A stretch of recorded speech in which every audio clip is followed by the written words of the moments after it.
코로나19로 인해서 많은 어려움이 있는 시대입니다. 특별히 우리들이 살아가는 이 시대는 기독교에 대한 비판과 비난의 날이 선 시대임을 보게 됩니다. 코로나19로 인해 숨어져 있던 이단들이 전면에 드러났습니다. 그런데 이 세상은 이단과 기독교를 같은 취급하고 있습니다. 세상의 사람들은 교회를 비난하며 이단과 다를 바 없다며 욕설을 퍼붓기도 합니다. 그런데 이러한 비난과 핍박이, 이러한 고난이 오늘날만 있었던 것은 아닙니다. 과거 네덜란드 종교개혁의 시대는 극심한 박해의 시대였습니다. 로마 카톨릭이 칼빈주의 사상과 신앙을 따르던 이들과 대립하고 있었습니다. 그러나 카톨릭의 힘이 워낙 강했기 때였기에 시작점에 있었던 칼빈주의 사상과 신앙을 따르던 이들은 많은 핍박을 받아야 했습니다. 어떠한 영주가 다스리느냐에 따라 신앙이 달랐고, 하나의 도시 안에도 신앙의 모습들이 달랐습니다. 그리고 이 신앙의 다름이 사람의 목숨을 좌지우지하기도 하였습니다. 그러다 보니 가정 안에서 숨어서 예배하던 이들이 있던 시대였습니다.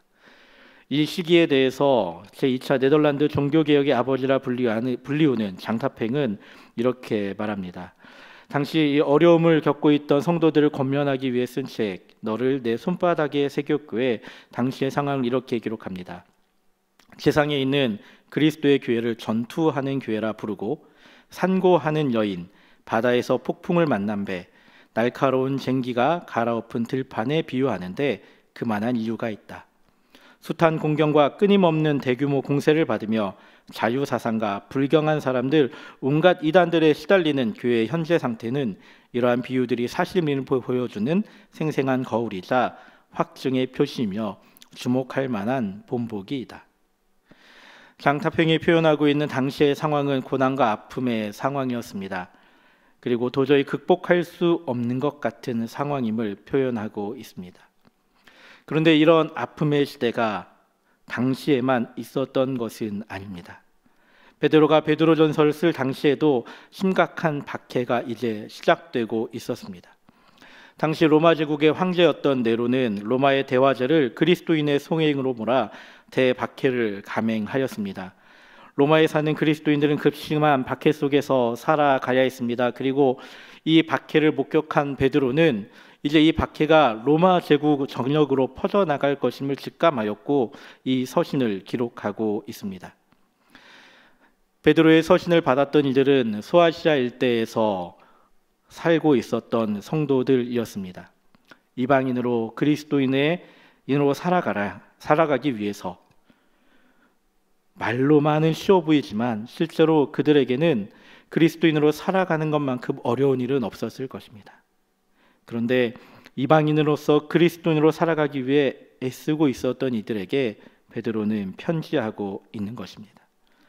자신이 믿고 있던 신을 버리고 예수님을 구주로 믿는다.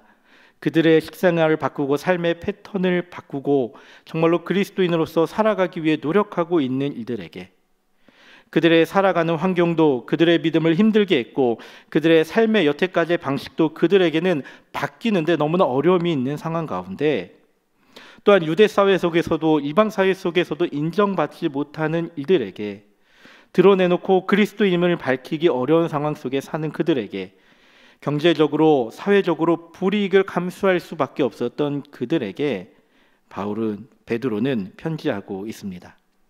생각해 보십시오. 이방인들의 음란하고 방탕한 삶과 달리 구별된 삶을 살아간다는 것 자체가 어찌 보면 미움과 비방을 초래하는 일이었고 시기를 당하는 일이었습니다. 다수의 이방인들 중에는 소수의 그리스도인으로 살아가는 이들의 형편은 마치 낯선 환경에 처한 이방인 또는 정처 없이 떠도는 나그네와 같은 모습이었습니다. 그런데 거기에다가 로마에서 발생한 대박해의 소식은 이들에게 두려움을 가져오기에 충분했습니다. 이런 그들에게 베드로는 권면하며 하나님의 은혜 속에서 굳건하게 서서 이 모든 어려움과 환난을 이겨내길 바라는 격려의 마음을 담은 서신을 기록하고 보내고 있는 것입니다. 나그네로서 살아가는 성도들이 이 땅에서 받는 고난 가운데 어떠한 삶을 살아가야 하는지 베드로는 말하고 있습니다. 우리는 이를 위해 먼저 우리들이 이 편지를 받는 사람들이 어떠한 사람들인지 다시 한번 정리해 볼 필요가 있습니다. 베드로는 베드로전서 1장부터 3장까지 그 안에 독자들에게 또 종들에게 아내들에게 남편들에게 거룩한 성도로서의 정체성이 무엇인지 말하고 있습니다. 그리고 이것을 듣는 사람들을 일컬어서 너희라고 이야기합니다. 너희는 이 편지를 받는 독자들이고 그 안에는 종들도 아내들도 남편들도 있었습니다. 다양한 부류의 사람들도 있었습니다. 그리고 그 다양한 부류의 사람들에게 8절에 베드로는 이렇게 말합니다. 너희가 다 마음을 같이 하라 라고 말입니다. 그리고 마음을 같이 하는 일들은 어떤 일들이냐? 9절에 너희가 부르심을 받았으니 라고 말하고 있습니다. 즉 부르심을 받은 너희는 마음을 다 같이 하라고 말하고 있습니다. 그리고 부르심을 받은 이들에게 베드로는 12절에 하나님이 바라보시느니 즉 의인으로서 살아가는 자가 바로 너희들이다 라고 말합니다. 즉 여기서 바울이 편지를 쓰고 있고 이 편지를 읽고 있는 독자들은 너희들은 부르심을 받은 사람으로서 의인으로서 삶을 살아가는 자들입니다. 의인은 어떠한 일들입니까? 로마서 1장 17절 이렇게 기록합니다. 복음에는 하나님의 의가 나타나서 믿음으로 믿음에 이르게 하나니 기록된 바 오직 의인은 믿음으로 말미암아 살리라 함과 같으니라. 로마서 2장 13절은 또 이렇게 기록합니다. 하나님 앞에는 율법을 듣는 자가 의인이 아니요 오직 율법을 행하는 자라야 의롭다 하심을 얻으리니. 의인은 믿음으로 말미암아 사는 자입니다. 예수 그리스도를 믿는 믿음을 가진 자이며 율법을 행하는 자입니다. 즉 나의 죄를 용서해 주시고 나를 구원하신 분이 예수님을 믿는 자들이 믿음을 가지고 그의 삶 속에서 율법을 지식적으로만 아는 것이 아니라 듣기만 하는 자들이 아니라 직접 그 율법을 지키면서 행하는 자가 바로 의인이라는 것입니다. 이 의인에 대해서 베드로는 하나님이 그 눈을 의인을 향하고 계시다라고 말하고 있습니다. 하나님은 다른 곳을 보고 싶어도 의인을 바라보십니다. 왜냐고요? 의인은 바로 하나님의 자녀로 택함받은 자들이기 때문입니다. 택함받은 자들은 하나님은 계속 바라보고 계십니다.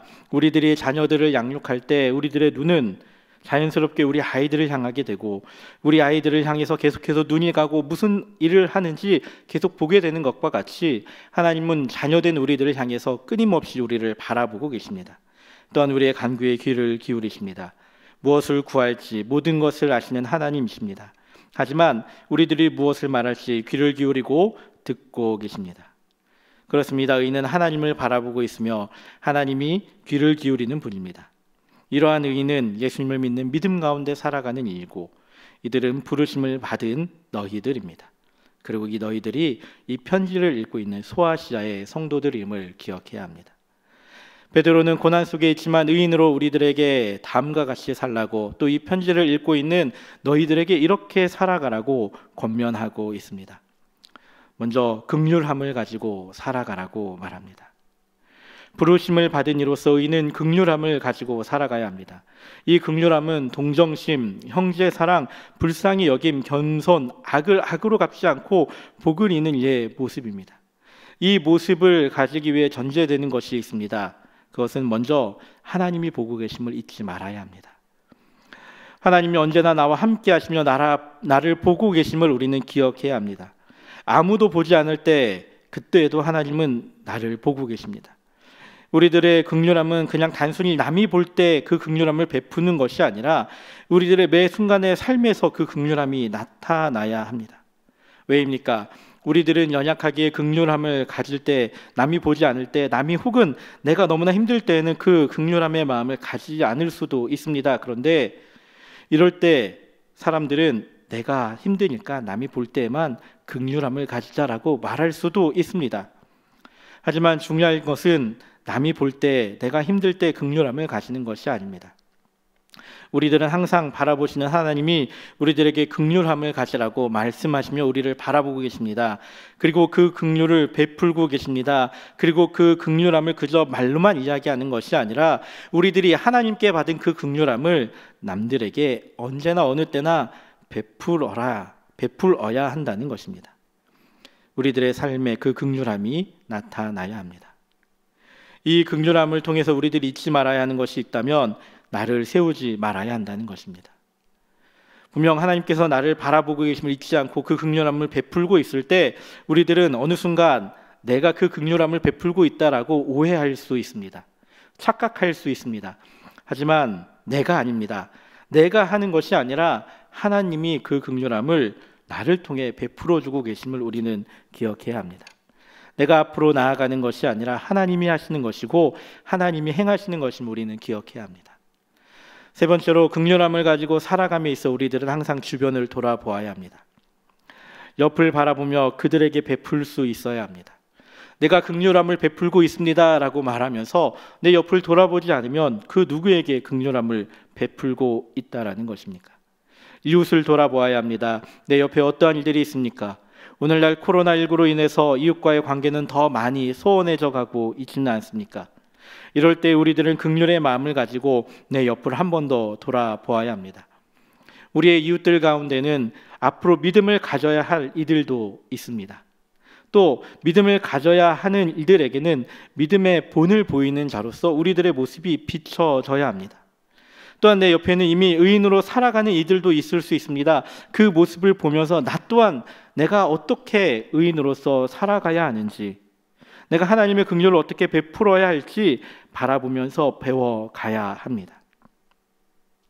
우리들은 우리 주변을 돌아보면서 나는 저렇게 살 수 없어라고 하는 것이 아니라 나도 저렇게 살려면 어떻게 해야 하는지에 대해서 고민하고 배워야 합니다.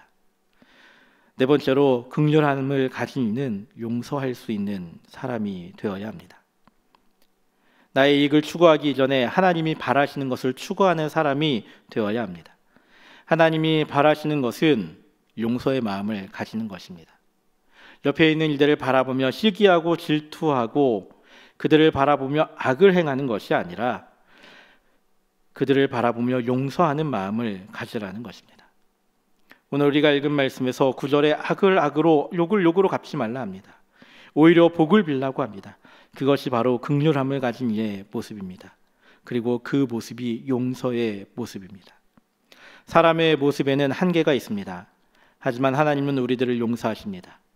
긍휼함을 가진 이들은 하나님의 이 모습을 본받아 살아가야 하고 그 긍휼함의 모습을 가진 우리들은 용서함의 모습이 있어야 합니다. 지금 내 옆에서 나를 괴롭히는 이들이 있습니까? 지금 내 옆에서 나를 힘들게 하는 이들이 있습니까? 그들도 용서해야 합니다. 이 용서의 모습은 나의 힘으로 하는 것이 아님을 기억해야 합니다. 하나님의 능력으로 이 용서함이 가능함을 우리는 기억해야 합니다. 육지에서 바다로 흘러오는 강물은 육지의 여러 곳을 통과하면서 온갖 더러운 쓰레기와 폐물과 오물과 배설물, 세균과 독극물 등으로 오염되고 그 오염된 물이 바다로 흘러 들어옵니다. 그런데 그 바다는 그 더러운 것들을 하나도 마다하지 않고 다 받아들여 짠 염수로 정화하여 깨끗한 해수로 만들어 버립니다. 이와 같이 우리들이 살아가고 있는 이 세상에서는 각종 모든 죄악들이 일어나고 또 우리들을 괴롭히고 있습니다. 하지만 하나님의 넓은 은혜의 바다에 들어오기만 하면 자비라는 염수로 깨끗이 정화되어 하나님의 사랑의 염수로 만들어 버리십니다. 그러므로 세계에서 더러워진 육신의 생각을 세상적인 지식이나 교양이나 덕망으로 정화하려 하는 것이 아니라 하나님의 은혜의 바다로 깊게 뛰어들어 자비의 염수로 정수되도록 해야 합니다. 우리들이 할 수 있는 이 용서의 모습은 나의 힘으로 하는 것이 아니라 하나님이 하는 것임을 우리는 기억해야 합니다. 긍휼함을 가지고 살아가는 것은 나를 세우는 것이 아닙니다. 남들의 눈치를 보는 것도 아닙니다. 하나님이 언제나 우리를 바라보듯이 우리의 이웃을 살피며 용서하는 삶을, 하나님이 주시는 그 능력을 가지고 그 삶을 살아가는 것이 고난 속에서 의인으로 이 긍휼함을 가지고 살아가는 모습입니다. 두 번째로, 의인은 고난 속에서 생명을 사랑하는 사람입니다. 생명을 사랑하는 사람은 먼저 말을 조심해야 합니다. 10절에 이렇게 기록합니다. 그러므로 생명을 사랑하고 좋은 날 보기를 원하는 자는 혀를 금하여 악한 말을 그치며 그 입술로 거짓을 말하지 말고. 생명 사랑함에 있어 10절부터 나오는 말씀을 한 단어로 정리하면은 바로 말로 정리할 수 있습니다. 생명을 사랑함에 있어서 우리들이 가장 먼저 해야 하는 첫 번째 것은 말을 조심하는 것입니다. 내가 이웃들을 향해서 어떠한 말을 해야 하는지, 내가 생명을 살리는 말을 해야 하는데, 화평을 구하는 말을 해야 하는데, 다른 이들에게 상처를 주지 않는 말을 해야 하는데, 나의 입술 가운데, 나의 말 가운데는 그런 말이 얼마나 나오고 있는지 우리는 매 순간 돌아보아야 합니다. 말은 한편으로는 습관입니다. 눈에 보이지는 않고 또 쉽게 들리지는 않는 것이 바로 언어이고 말입니다. 이 말은 우리들이 흔히 말하는 습관처럼 나오는 말들이 많음을 보게 됩니다. 거짓을 말하고 악한 말을 하는 것도 습관입니다. 우리들이 쉽게 하는 말 가운데 어떠한 말들이 있습니까? 그 말이 악한 말인데, 거짓을 말하는 말인데 어느 순간 습관처럼 말하고 있는 것이 있지는 않습니까? 욕설이나 비방하는 말이 내 입에 붙어서 그저 습관처럼 나오는 말들이 있지는 않습니까? 18로 시작되는 말이나 개로 시작되는 말이나 다양한 말들 가운데 우리들은 나도 모르게 그저 습관처럼 사용하는 말들이 있지는 않습니까? 생명을 사랑하는 자로서 우리는 의인으로서 말 조심해야 합니다. 내가 어떤 말을 해야 하는지 고민해야 합니다. 그리고 내가 어떤 말을 하고 있는지 돌아보아야 합니다. 이것은 말뿐만이 아니라 글도 조심해야 합니다. 요즘 시대는 말로 상처 주는 시대이기도 하지만 또 글로 상처를 주는 시대이기도 합니다. 인터넷상에 떠도는 수많은 댓글들, 수많은 글들이 사람들을 상처 입히고 있습니다. 의도적으로 악한 말을 하는 일들도 있습니다. 의도적으로 악한 글을 쓰는 일들도 있습니다. 악플러라 이야기하는 일들, 사람들을 비방하는 일들, 거짓을 이야기하는 일들, 이들은 요즘 이 시대 속에서 더 많이 나타나고 있습니다. 악한 말은 악한 말을 가지고 옵니다. 악은 악으로, 거짓은 거짓으로 다양한 일들이 일어납니다. 코로나19로 인해 우리들의 삶의 모습은 대면하여 말하는 시간보다 어찌 보면 글로 서로 나누는 시간이 더 많아졌을지도 모릅니다. 그런데 그 글 가운데 남을 비방하고 거짓을 말하는 것이 너무나 많다는 것입니다. 우리들은 매 순간 하나님이 들으신다는 마음을 가지고 말하고, 나의 말을 아무도 듣지 않는다가 아니라 나의 말을 하나님이 들으시고 그 일을 판단한다는 사실을 기억해야 합니다. 그리고 나의 글 가운데도 남을 비방하고 남을 상처 입히는 것이 아니라 하나님이 무엇을 기뻐하는지 고민하며 그 글들을 써가야 할 것입니다. 우리들은 거짓이 아닌 진실된 말을, 진실된 글을 써야 합니다.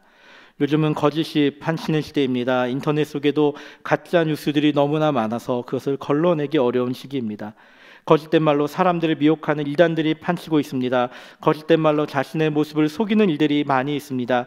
우리들은 이런 시대에 거짓된 말이 아니라 진실된 말을, 진실된 글을 써야 합니다.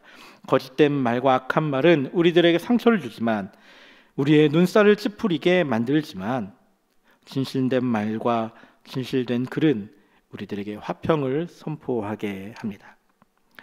이런 시대에 베드로 오늘 우리 본문 가운데 우리들이 어떠한 말을 해야 하는지 이야기합니다. 그것이 바로 화평의 말을 선포하라는 것입니다. 화평은 마음을 편안하게 하는 말입니다. 우리의 마음을 편안하게 되는 것, 최악의 문제가 해결되는 것으로부터 시작됩니다. 그것은 바로 죄의 문제입니다. 우리에게 있어서 가장 큰 어려움들, 우리 마음 가운데 끊임없이 우리를 괴롭히는 문제는 죄의 문제입니다. 그 죄의 문제가 해결되는 것에서부터 시작됩니다. 화평의 말을 선포하는 것은 죄의 문제를 해결하는 방법을 선포하는 것에서 시작됩니다. 죄의 문제가 해결되는 것은 우리가 죄인임을 고백하는 것에서 시작됩니다. 또한 우리의 죄를 용서하기 위해 예수님이 이 땅에 사람의 몸을 입고 오셔서 고난당하시고 십자가에 죽으셨음을 믿는 것에 있습니다. 그리고 예수님이 부활하셔서 하늘에 오르셔 하나님 우편에 앉아 계시다 마지막 때에 다시금 오실 것을 믿는 것입니다.